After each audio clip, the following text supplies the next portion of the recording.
उनको भी मैं अपने हृदय के गहराइयों से वंदन और अभिनंदन करता हूँ। यहाँ पर बैठे हुए पिता तुल्य बड़े बुजुर्ग, हम उम्र नौजवान साथियों, माताओं, एवं बहनों और प्यारे बच्चों, आप सभी को मैं एडवोकेट ओम प्रकाश अपने हृदय के गहराइयों से जय हिंद और नमो बुद्धाय कहता हूँ। यहाँ पर बैठे हुए हमारे भंते, आपको मैं पंचांग प्रणाम करता हूँ। जागृति जत्था के साथी यहाँ बैठे हुए हैं, आप सभी को भी मैं हृदय के गहराइयों से हार्दिक वंदन और अभिनंदन करता हूँ। मैं निवेदन करना चाहूंगा, जो भी हमारी माताएं, जो भी बहनें और जो भी भाई इधर उधर खड़े हैं, कुर्सियां खाली हैं, बस ज्यादा समय हम लोग नहीं लेंगे आपसे। आप आकर के अपना स्थान ले लें। साथियों,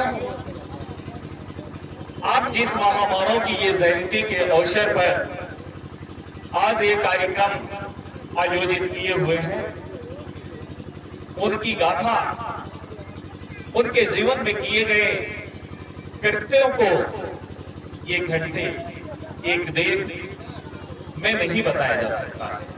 मेरे साथियों, बाबा साहब के कृतित्व, व्यक्तित्व और उनके महानता को बताने के लिए कम से कम हफ्तों देर का समय चाहिए, तब जाकर के आप हम सब कुछ हद तक बाबा साहब के इतिहास पर प्रकाश डाल पाए।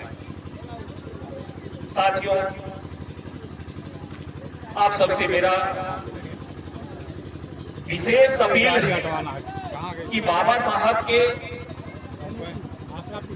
जयंती को हम मना रहे हैं, परंतु बाबा साहब की फिलॉसफी क्या थी, वो चाहते क्या थे, कैसा भारत चाहते थे, कैसा ये देश चाहते थे, इस पर हम विचार नहीं कर रहे हैं। मेरे वास्तव में बाबा साहब की जयंती हम सच्चे मन से मनाना चाहते हैं और सच्चे मन से मना रहे हैं, तो निश्चित ही बाबा साहब के दर्शन को हमें जानना होगा। मैं बाबा साहब के जीवन के दो मात्र महत्वपूर्ण घटनाओं पर प्रकाश डाल करके अपने वाणी को विराम दूंगा। मेरे साथियों, बाबा साहब आगरा में दो बार आए। एक बार 1942 में आए। बाबा साहब एक और बिहार का स्थापना करवाए, जिसमें तथागत बुद्ध की प्रतिमा का स्थापना किए, और उनके जीवन का अंतिम और आखिरी दूसरा जो यात्रा था वो 18 मार्च सन 1956 का था। साथियों, आपके पास स्मार्टफोन है। मैं हर जगह अपने प्रबोधन में ये आग्रह करता हूँ, निवेदन करता हूँ मेरे साथियों, आज डिजिटल इंडिया है, सोशल मीडिया का दौर है। आप 18 मार्च सन 1956 का बाबा साहब का स्पीच पढ़ लीजिए, बाकी कुछ पढ़ने की आवश्यकता नहीं है बाबा साहब। मेरे साथियों, बाबा साहब 18 मार्च सन 1956 को आगरा में ये कहते हैं अपने समाज के लोगों से कि मैं आपके लिए 30 वर्षों से संघर्ष करते चला आ रहा हूं।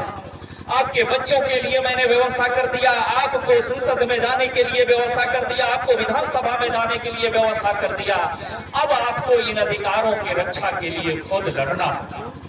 क्यों न इस लड़ाई में आपको अपने प्राणों की आहुति देनी पड़े, क्यों न आपको खून बहाना पड़े, उसके लिए भी आपको तैयार रहना होगा। मेरे साथियों, ये बाबा साहब 18 मार्च सन 1956 में अपने अभिभाषण के शुरुआत और प्रारंभ में ही ये हम सबको मैसेज देते हैं। मेरे साथियों, उसके पश्चात बाबा साहब ये कहते हैं अपने अनुयायियों से कि देखिए, मैं बहुत जल्द ही धम्म को स्वीकार करने वाला हूँ।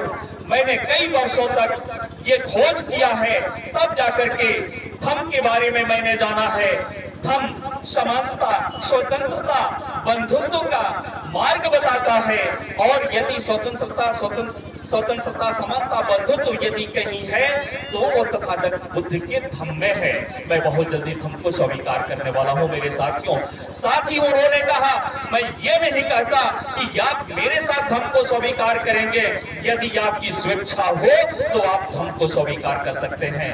साथियों, मैं आपसे बता देना चाहता हूँ, वो दिन 14 अक्टूबर सन 1956 का दिन था, जिस रोज बाबा साहब नागपुर दीक्षा भूमि में धम्म को स्वीकार करते हैं। धन्य है इस कुशीनगर के जरवासी, धन्य है हम सब कि इसी कुशीनगर बुद्ध मंदिर से, आपके कुशीनगर से भंदे चंद्रमणि जी जाकर के बाबा साहब को दीक्षा दिलवाने का कार्य किए। मेरे साथियों, बाबा साहब 14 अक्टूबर 1956 को अपने 5 लाख अनुयायियों के साथ हमको स्वीकार किए।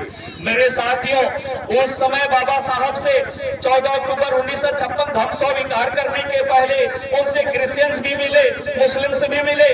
सभी ने उनसे अपील किया कि बाबा साहब आप मुस्लिम हो जाइए। क्रिश्चियन ने कहा आप क्रिश्चियन हो जाइए। बाबा साहब ने कहा कि नहीं, I am first Indian and I am lost Indian. मैं भारतीय हूँ, मैं अंतिम रूप से भारतीय हूँ, इसलिए मैं धर्म को स्वीकार करूंगा। यदि मैं मुस्लिम धर्म स्वीकार करता हूँ तो मेरा सर मक्का में झुकेगा, यदि मैं क्रिश्चियन धर्म स्वीकार करता हूँ तो मेरा सर ब्रिटेन में झुकेगा। इसलिए मैं वो धर्म स्वीकार करूंगा जो भारत में इसका उत्पत्ति हुआ है और दुनिया में ये विश्व गुरु का स्थान प्राप्त करने का गौरव हासिल किया है। इसलिए बाबा साहब ने धम्म को स्वीकार किया। मेरे साथियों, बाबा साहब ने इसके साथ ही हमारे देश के नौजवान साथियों, छात्रों से, विद्यार्थियों से ये आग्रह के 18 मार्च 1956 के अपने स्पीच में उन्होंने ये आग्रह किया कि ये मेरे देश के नौजवान, ऐ मेरे समाज के नौजवान होनहार भाइयों, आप अपनी पढ़ाई क्लर्क बनने के लिए न करना। बहुत सारे लोग पढ़ लिख करके क्लर्क बने हैं। आप इस तरह से पढ़ाई करना कि इस देश के सबसे बड़े जो ऊंचा पद है, आप IAS बनना, आप IPS बनना। यदि आपको